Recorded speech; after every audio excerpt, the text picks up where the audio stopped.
you. And you'll find a way to watch this sometime today. They've got 16-mile-an-hour winds up there. There's not a cloud in the sky, but it's brutal.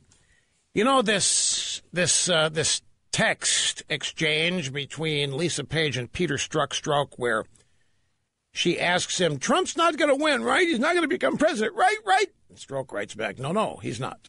We'll stop it. It turns out that was withheld from Congress. Today is the first day Congress has seen that text. It was turned over to the Inspector General. Now, why is that? Well, the question answers itself. They didn't release it at the height of discovery when Strzok's texts were discovered.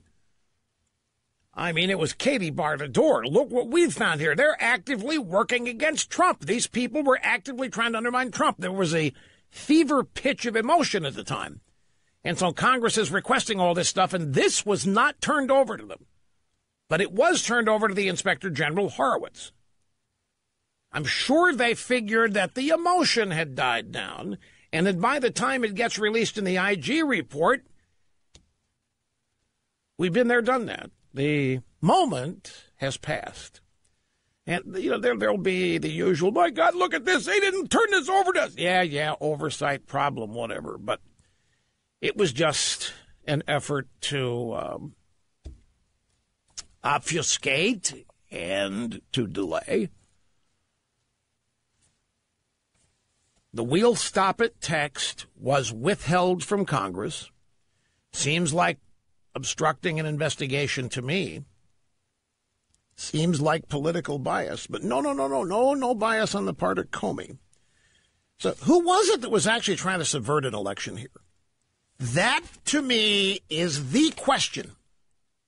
I don't care what this IG report says. Who really was trying to subvert the election? This text between Lisa Page and Strzok, and there are others. You know, the text between them where they're talking about Strzok talks about needing an insurance policy.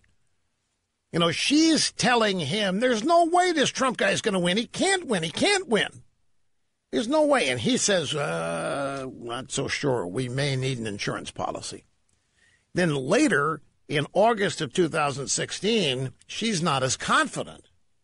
For some reason, she starts asking Strzok, wait a minute, he's not going to win. Tell me he's not going to win, okay? You can't win, right? Strzok replies, no, he's not. We'll stop it. We need an insurance policy. We'll stop it. Who is it that was trying to subvert an election? Who is it that's been trying to overturn an election? It is clear as day, and I don't care what the IG report says. The FBI and the Department of Justice were trying to subvert the election. They were trying to limit Donald Trump's chances at winning. In addition to getting this investigation involving the Russian aspect involved and up and running. They were doing everything they can before the election to make sure Hillary won, and then when she lost, shocking them all, they began a process that they thought in 6 months would succeed in forcing Donald Trump out of office with this Russian collusion crap. So who was it really trying to subvert an election? FBI, DOJ, James Comey, Peter Strzok, Lisa Page, whoever else was in this cabal. There's no doubt they were trying to subvert an American presidential election. Here's Jeff. We go back to the phones. Clearwater, Florida. Glad you waited.